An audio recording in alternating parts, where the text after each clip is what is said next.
அனைவருக்கும் வணக்கம். நான் சோதரர் தமிழரசன் பேசுகிறேன். இந்த சேனல் ஃபஸ்ட் டைம் பார்க்குறவங்களா இருந்தீங்கன்னா சப்ஸ்கிரைப் பண்ணிக்கோங்க, பெல் பட்டனை கிளிக் பண்ணிக்கோங்க, ஆளுங்கிற ஆப்ஷன் இருக்கும், அதையும் சூஸ் பண்ணிக்கோங்க. அப்போ தான் நாங்கள் போடுற பதிவுகள் எல்லாமே உங்களை வந்து சேரும். இன்றைக்கி நம்ம இந்த பதிவில் பார்க்க போகிற தலைப்பு நட்சத்திர பலன்கள். நட்சத்திர பலன்களை பற்றி தான் இந்த பதிவில் நம்ம பார்க்க போகிறோம்.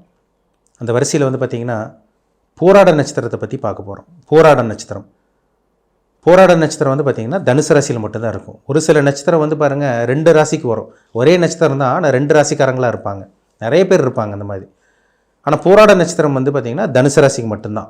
தனுசு ராசி போராட நட்சத்திரம் தனுசு ராசியில் மட்டும்தான் இருக்கும். ஏன்னா அது உடைபடாத நட்சத்திரம்.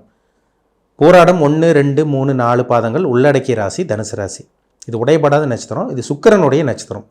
போராட நட்சத்திரத்துக்கு அதிபதி யாருன்னு பார்த்தீங்கன்னா சுக்கிரன். பொதுவாகவே போராட நட்சத்திரக்காரங்களோட கேரக்டர் எப்படின்னு பார்த்துடலாம் நம்ம. சரிங்களா?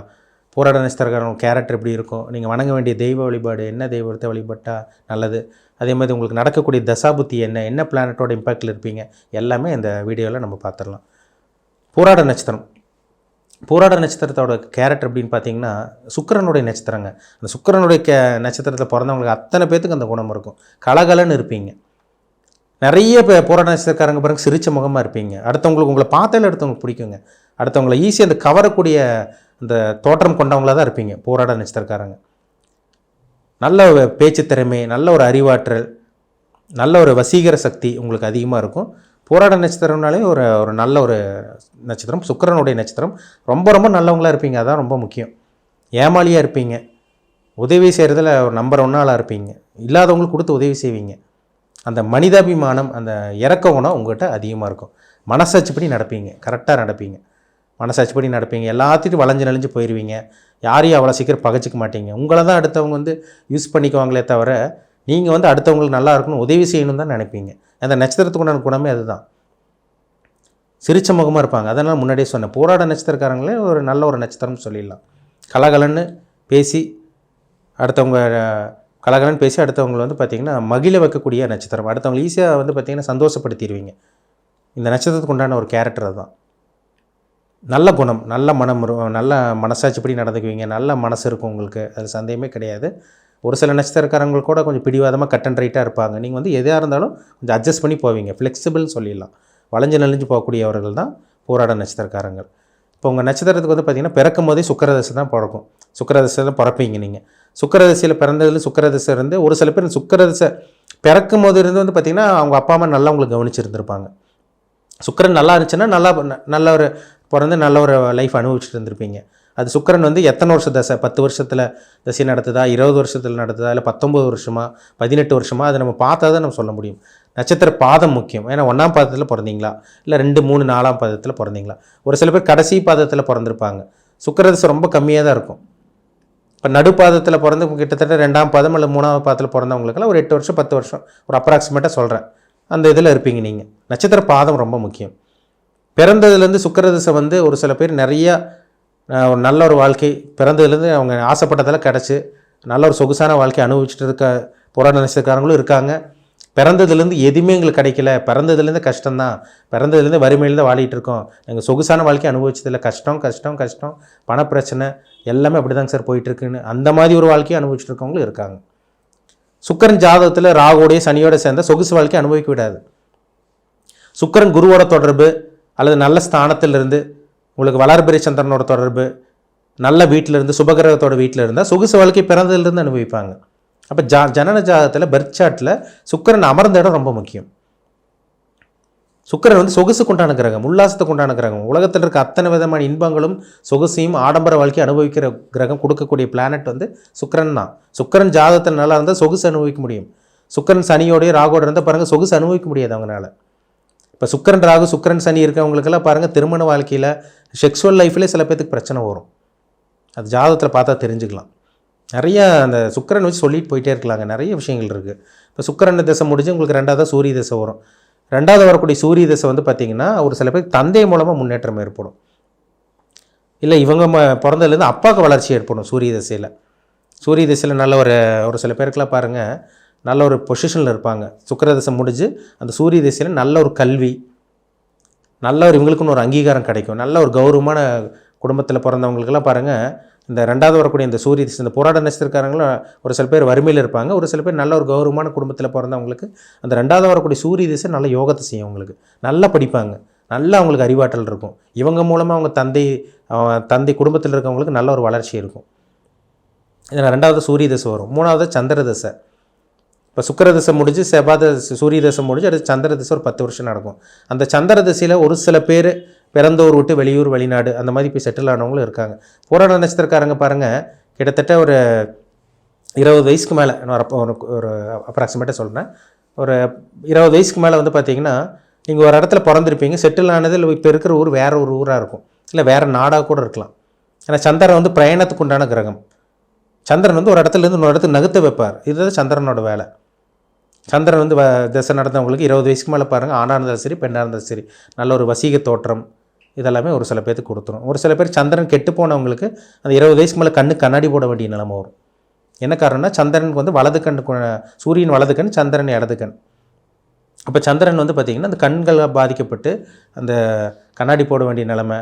அதேமாதிரி வந்து பார்த்திங்கன்னா அந்த ஹார்மோன் குறைபாடு, சந்திரன் கெட்டு போனால் ஹார்மோன் குறைபாடு வரும். சந்திரன் நல்லா இருந்துச்சுன்னா அந்த 20 வயசுக்கு மேலே வரக்கூடிய அந்த 10 வருஷமும் அந்த 30 வயசு வரைக்குமே அந்த சந்திர திசை ஒரு நல்ல ஒரு வாழ்க்கை, வெளியூர் வெளிநாட்டில் இருந்தால் கூட நல்ல ஒரு வேலை, நல்ல ஒரு தொழிலில் கண்டிப்பாக இருப்பாங்க போராட நட்சத்திரக்காரங்க. அதுக்கப்புறம் செவ்வாய் திசை வருங்க. 30 வயசுக்கு மேலே செவ்வாய் திசை 7 வருஷம் நடக்கும். அந்த 30 வயசுக்கு மேலே வரக்கூடிய செவ்வாய் திசை, செவ்வாய் நல்ல ஒரு இடத்துல இருந்தால் பாருங்கள், அந்த ஒரு சில பேர்லாம் பாருங்கள் அந்த காவல்துறையில் இருக்கவங்களாம் பாருங்கள் இந்த போராட நட்சத்திரத்தில் இருப்பாங்க. காவல்துறை மருத்துவர்களாக இருப்பாங்க, நிறைய பேர் இன்ஜினியராக இருப்பாங்க, கன்ஸ்ட்ரக்ஷன் ஃபீல்டில் இருப்பாங்க, ரியல் எஸ்டேட் பண்ணிகிட்டு இருக்கவங்க போராட்ட நட்சத்திரக்காரங்களாக இருப்பாங்க, ஐடி ஃபீல்ட்லேயும் ஒரு சில பேர் இருப்பாங்க. அந்த டைம்லலாம் அவங்களுக்கு வந்து பார்த்திங்கன்னா நல்ல ஒரு பொசிஷன். செவ்வாயில் வந்து பார்த்திங்கன்னா நல்லா கட்டுமஸ்தான உடல் வச்சுக்கிறது, உடம்பை ப்ராப்பராக மெயின்டைன் பண்ணுறது, இதெல்லாமே இந்த செவ்வாய் திசையில் நடக்கும். செவ்வாய் லக்னத்துக்கு நல்ல ஒரு அமைப்பில் இருந்தாருன்னா செவ்வாய் நல்லது பண்ணுவார். செவ்வாய் லக்னத்துக்கு இப்போது மேஷ லக்னத்துக்கு செவ்வாய் நல்லது பண்ணுவார். இதே கன்னி லக்னத்துக்கும் மிதுன லக்னத்துக்கும் செவ்வாய் நல்லது பண்ண மாட்டார். மகர லக்னத்துக்கு வந்து பார்த்திங்கன்னா செவ்வாய் அவர் வந்து பார்த்திங்கன்னா பெரிய யோகத்தை பண்ண மாட்டார். அவர் இருக்கிற இடத்த பொறுத்து. இதே மீன லக்னம் தனுசு லக்னத்துக்கெல்லாம் செவ்வாய் ராஜயோக அதிபதி, பரிபூர்ண ராஜயோக அதிபதி, நல்லது பண்ணிட்டு போயிட்டே இருப்பார். இப்போ என்னென்ன லக்னத்துக்கு என்னென்ன செவ்வாய் நல்லது பண்ணுவோன்னு பார்த்தீங்கன்னா லக்னத்தை வச்சு நம்ம சொல்ல முடியும் லக்னாதிபதியோட நிலைமை என்ன, இப்போ செவ்வாய் என்ன பொசிஷனில் இருக்குது. செவ்வாய் திசையில் பாருங்கள் 30 வயசுக்கு மேலே வரக்கூடிய செவ்வாய் திசை ஒரு சில பேருக்கெல்லாம் கவர்மெண்ட் ஜாப் கிடச்சிடும், அரசாங்கத்தில் இருப்பாங்க, நல்ல பொசிஷனில் இருப்பாங்க, அதிகார பதவியில் இருப்பாங்க. நிறைய பேர் மருத்துவர்கள், நான் முன்னாடி சொன்ன மாதிரி மருத்துவர், காவல்துறை அதிகாரிகள், நிறைய பேர் போராட நட்சத்திரக்காரங்க வந்து பார்த்திங்கன்னா இந்த ஏர்ஃபோர்ஸ், அந்த மிலிட்ரி இதெல்லாம் இருக்கவங்களும் இருக்காங்க. போராட நட்சத்திரக்காரங்க இருக்க தான் செய்கிறாங்க. இப்போ ஒவ்வொருத்தரும் ஒவ்வொரு கர்மாவில் பிறக்கிறாங்க. அப்போ அந்த தசாபுத்தி இந்த கிரகங்கள் வந்து எந்த லக்னத்துக்கு எந்த அமைப்பில் இருக்குது, என்ன கர்மாவில் இருக்காங்க, அது வந்து ஜனன ஜாதகத்தில் கிரகங்கள் அமர்ந்த இடத்த பொறுத்து தான் நம்ம துல்லியமாக சொல்ல முடியும். சரிங்களா? அடுத்து ராகு திசை, முக்கியமான திசைங்க. இந்த 30 வயசுக்கு மேலே வரக்கூடிய அந்த ராகு திசை 18 வருஷம் திசை நடத்தும். அந்த ராகு திசை வந்து அந்த ஒரு சில பேர் 35-40 வயசுக்கு மேலே தான் பாருங்கள் அந்த போராட்ட நட்சத்திரக்காரங்க ஒரு நல்ல ஒரு வாழ்க்கையை வாழ்வாங்க. ஒரு சில பேர் 35-40 வயசுக்கு மேலே லைஃப் மாறும், கம்ப்ளீட்டாக மாறும். என்ன காரணம்னா அந்த ராகு வந்து 18 வருஷம் திசையை நடத்தும். ஒன்றுமே இல்லாமல் இருப்பாங்க, திடீர்னு பார்த்திங்கன்னா பெரும் பணத்துக்கு அதிபதியாக இருப்பாங்க. கோடீஸ்வரங்கள்லாம் பாருங்கள், பெரிய பெரிய BMW ஆடி கார் வச்சுருக்கவங்க, 4-5 வீடு வச்சுருக்கவங்க பாருங்கள், அவங்களுக்கு ராகு திசை நடந்திருக்கும். 40 வயசுக்கு மேலே போராட்ட நட்சத்திரங்கள் கண்டிப்பாக ராகு திசை நடந்துகிட்ருக்கும். அந்த ராகு சனியோட சேர்ந்தால் ராகு திசை அவுட்டு, ராகு சுக்கிரனோட சேர்ந்தால் பெரும் பணத்துக்கு அதிபதி, கோடீஸ்வர வாழ்க்கை கண்டிப்பாக ராகு திசை கொடுக்கும். 35-37 இந்த நம்ம கிட்டத்தட்ட 54-55 வயசு வரைக்கும் ராகு திசை வரும். ஒரு சில பேருக்கு 50 வயசுக்குள்ளே முடியும், அது ஏற்றம் இறக்கமாக இருக்கும் நட்சத்திர பாதத்தை பொறுத்து. 50 வயசுக்கு மேலே வரக்கூடிய குரு திசை வந்து பார்த்திங்கன்னா இந்த கிட்டத்தட்ட 60-65 வயசு வரை, 65-66 வயசு வரைக்கும் குரு திசை நடக்கும். அந்த குரு திசை வந்து நல்ல ஒரு ஸ்தானத்தில் இருந்தால் கூட அந்த 40 வயசுலேருந்து அந்த அந்திம கால 40லேருந்து 70 வயசுக்கு மேலே வரைக்கும் நல்ல ஒரு வாழ்க்கையை வாழ்வாங்க. என்ன காரணம்? அடுத்தடுத்து வரக்கூடிய பெரிய திசைகள். குரு திசை நல்லா கிளிக் ஆக்கிரும். அடுத்து வரக்கூடிய சனி திசை நல்ல யோகத்தை செஞ்சிடும். ஆனால் அந்த பிளானட் வந்து ஜாதகத்தில் நல்ல ஒரு இடத்துல இருக்கணும். இப்போ குரு வந்து யார் குரு திசை நடக்கலான்னு பார்த்தீங்கன்னா மேஷ லக்னத்துக்கு குரு திசை நடக்கலாம், ரிஷப லக்னத்துக்கு குரு திசை வரவே கூடாது, அதேமாதிரி துலாம் லக்னத்துக்கு குரு திசை வரவே கூடாதுங்க. கடக சிம்ம லக்னத்துக்கு எல்லாம் குரு திசை அருமையாக வேலை செய்யும். மீன லக்னத்துக்கும் தனுசு லக்னத்துக்குலாம் குரு திசை எக்ஸலண்ட்டாக வேலை செய்யும். என்ன லக்னத்துக்கு குரு திசை வரக்கூடாது? ரிஷப லக்னத்துக்கும் துலாம் லக்னத்துக்கும் குரு திசை வந்தால் நடு ரோட்டு கொண்டு வந்து இழுத்துட்ரும். ரொம்ப முக்கியம், அந்த தசாபுத்தி ரொம்ப முக்கியம். சரிங்களா? இப்போ போராட நட்சத்திரக்காரங்களுக்கு ஒரு சில பேருக்கு அந்த 30, 35, 40 வயசுக்கு மேலே தான் ஒரு சில பேருக்கு அந்த வரக்கூடிய அந்த ராகு திசை ஒரு பெரும் பணத்துக்கு அதிபதியாக கோடீஸ்வரனாக மாற்றிடுது. ஒரு சில பேர் பிறந்ததுலேருந்து நல்லா இருப்பாங்க. அதுக்கு என்ன காரணம்னா அவங்க ஜனன ஜாதகத்தில் நடக்கக்கூடிய தசாபுத்தி வந்து அவங்களுக்கு சாதகமாக அமைஞ்சிரும். அதில் சந்தேகமே கிடையாது. அவங்க தான் ஒரு சில நல்ல விஷயங்கள்லாம் சில வாழ்க்கையில் பார்க்குறாங்க. ஏன்னா எவ்வளோ பேர் இருக்காங்க. ஒரு சில பேர் ரோட்டில் இருக்காங்க, ரோட்டில் படுத்துட்டு இருக்காங்க, கஷ்டப்படுறாங்க. ஒரு சில பேர் பிச்சை எடுத்துகிட்டு இருக்காங்க, காசு பணம் இல்லாமல் எவ்வளோ கஷ்டப்படுறாங்க. ஒரு சில பேர் பிறந்ததுலேருந்து கோடீஸ்வரனாக இருக்காங்க. ஒரு சில பேர் பிறந்ததுலேருந்து வியாதியோடு பிறக்கிறாங்க. ஒரு சில பேர் பிறந்ததுலேருந்து ஆரோக்கியமாக இருக்காங்க. இப்போ வரைக்கும் ஒரு 40, 45 வயசு வரைக்கும் அவங்களுக்கு எந்த ஒரு வியாதி மருத்துவமனைக்கு அவ்வளோ சீக்கிரம் மேக்ஸிமம் போயிருக்க மாட்டாங்க. சின்ன சின்ன காய்ச்சல் தலைவலிக்கு தவிர பெரிய அளவுக்கு அங்கே அட்மிஷனே ஆயிருக்க மாட்டாங்க. என்ன காரணம்னா அவங்க ஜாதகத்தில் நல்ல தசாபுத்தி, அடுத்தடுத்து வரக்கூடிய தசாபுத்தி நல்லா இருக்கிறதுனால தான் அவங்க லைஃப் வந்து நல்லா இருக்குது. எல்லா மனிதர்களும் ஒரே மாதிரி கிடையாது. ஒவ்வொருத்தரும் ஒரு விதமாக பிறக்கிறாங்க.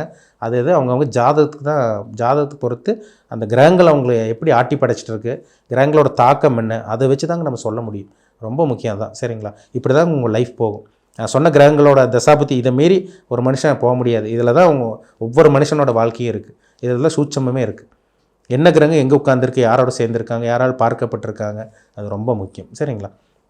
முக்கியமாக சொல்லப்போனால் போராட நட்சத்திரக்காரங்களுக்கு நீங்கள் பிறக்கும்போது சுக்கிர திசை அது ரொம்ப முக்கியமான திசை. ஏன்னா இளம் வயதில் நீங்கள் எப்படி வளர்ந்தீங்க, எப்படி உங்கள் லைஃப் இருந்திருக்கும், அது வந்து பார்த்திங்கன்னா சுக்கிரன் நின்ற இடத்த பொறுத்து கஷ்டப்பட்டீங்களா, நல்லா இருக்கீங்களா, அது ஜாதகத்தை வச்சு சொல்லிடலாம்.